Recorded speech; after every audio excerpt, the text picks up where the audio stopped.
এবার অ্যাথিনি নেটওয়ার্কের এটিএস টোকেনটা আপনারা কিভাবে মেটামাক্সে উইথড্র করবেন চলেন দেখিয়ে দিই। এখান থেকে আপনারা সরাসরি প্লে স্টোরে আসবেন। প্লে স্টোরে এসে মেটামাক্স লিখে সার্চ করলে এই যে মেটামাক্সের অ্যাপ্লিকেশনটা পেয়ে যাবেন। কিংবা আপনাদের অনেকেরই মেটামাক্স এক্সটেনশন আছে আপনার বিভিন্ন ব্রাউজারে।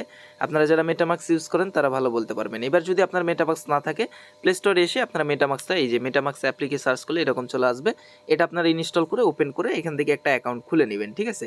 অ্যাকাউন্ট খোলা একদম ইজি। অ্যাকাউন্ট খুলতে আপনারা ওই যে আপনারা যেমন বিটগেট ওয়ালেট খোলেন 12টা ওয়ার্ড লাগে, ওই একই রকমভাবে আপনাদের ওই ওয়ার্ডগুলো আপনারা ভালোভাবে সেভ করে রাখবেন। নতুনভাবে একটা ওয়ালেট আপনারা খুলে নেবেন, ঠিক আছে। খুলে নেওয়ার পর আপনাদের কীরকম থাকবে আমি আপনাদের দেখায় দিই। এখান থেকে আপনাদের এই যে এরকম ইথিরিয়াম নেটওয়ার্ক থাকবে, এখান থেকে ইথিরিয়াম, ঠিক আছে।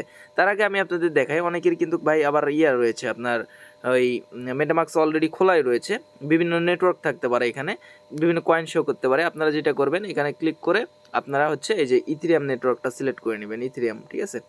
ইথিরিয়াম নেটওয়ার্ক সিলেক্ট করার পর এখান থেকে আপনারা দেখতে পাচ্ছেন এখান থেকে এই যে এখানে একটা অ্যাড্রেস পাবেন, এই অ্যাড্রেসটা কপি করবেন।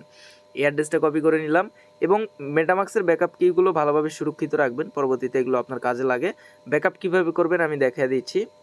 ব্যাকআপ করার জন্য এখান থেকে এই যে দেখতে পাচ্ছেন 3 ডট লাইন আছে, এখানে ক্লিক করার পর এই যে দেখতে পাচ্ছেন শো মাই প্রাইভেট কি আছে, এটার উপর ক্লিক দিলে পাসওয়ার্ড দিবেন। পাসওয়ার্ড দেওয়ার পর একটু ট্যাপ করে হোল্ড করে ধরে রাখবেন ওখানে চাপ দিয়ে, তাহলে কিন্তু আপনার ব্যাকআপ কিটা আপনি দেখতে পারবেন। ওটা কপি করে সুন্দরভাবে কোনো জায়গায় সেভ করে রাখবেন।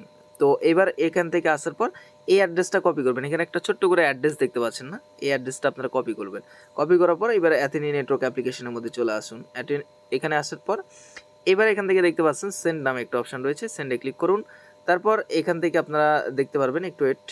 আচ্ছা, এখানে সেন্ডে ক্লিক করবেন না, এখান থেকে আপনারা সরাসরি উইথড্রতে ক্লিক করবেন। এই যে উইথড্র আছে, উইথড্রতে ক্লিক করবেন। উইথড্রতে ক্লিক করার পর এখান থেকে অ্যামাউন্ট দিয়ে দিবেন। অ্যামাউন্টটা আমি এখান থেকে ম্যাক্স করে দিচ্ছি। তারপরে এখান থেকে ওয়ালেট অ্যাড্রেস দেখতে পাচ্ছেন, ওয়ালেট অ্যাড্রেসের জায়গায় যেটা কপি করলেন ওইটা দিয়ে দিবেন। দিয়ে দেওয়ার পর এখানে যা আছে তাই থাকবে।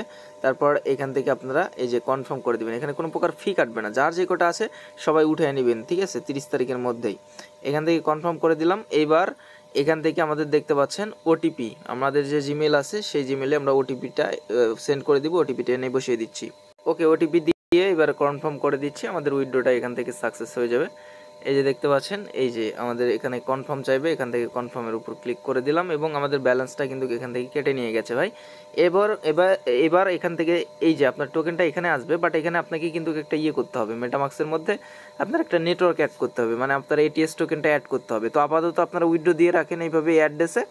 দেন আমি এই মেটামাক্সের মধ্যে কিভাবে আপনারা হচ্ছে এটিএস টোকেনটা অ্যাড করবেন সেটা আপনাদের একটা সুন্দরভাবে ভিডিও দিয়ে আপনাদের পরবর্তীতে আমি দেখাই দিব। আপাতত উইথড্র করে রাখুন। আর উইথড্রটা ইনস্ট্যান্ট আসবে না, এটা হয়তো সময় লাগবে, এটা 30 তারিখের 5-7 দিন সময় লাগতে পারে। জাস্ট আপনারা 30 তারিখের মধ্যে প্রত্যেকে আমি যেভাবে দেখালাম এইভাবে মেটামাক্সের মধ্যে উইথড্র দিয়ে রাখুন। তারপর আমি আপনাদের সুন্দরভাবে দেখাই দিব যে মেটামাক্সের মধ্যে কিভাবে আপনাদের ওই এটিএস টোকেনটা অ্যাড করতে হয়। এটা নিয়ে আমি আলাদা একটা ভিডিও আপনাদের দিয়ে দিব, আপডেট দিয়ে দিব। আপাতত ফটাফট আপনারা উইথড্র করে রাখুন। Thank you so much.